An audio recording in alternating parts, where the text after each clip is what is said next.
एक राजकुमार होता. तो त्याच्या पत्नी आणि मुलीसोबत राहत होता. अगदी आनंदी असं आयुष्य त्याचं चाललेलं होतं.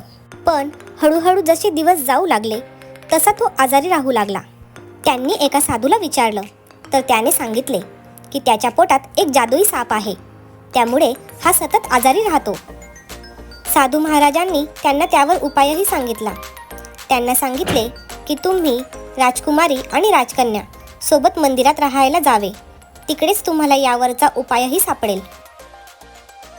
ते तिघेही महाल सोडून काही दिवस मंदिरात राहायला गेले. त्यांना तिथे बरेच दिवस झाले होते. एके दिवशी राजकन्या आंघोळ करण्यासाठी नदीकाठी गेली होती आणि राजकुमार मंदिर जवळच्या एका मोठ्या वृक्षाखाली सावलीत झोपलेला होता. आंघोळ करून परत येत असताना दुरूनच राजकन्येने राजकुमारकडे पाहिले तर ती आश्चर्यचकित झाली.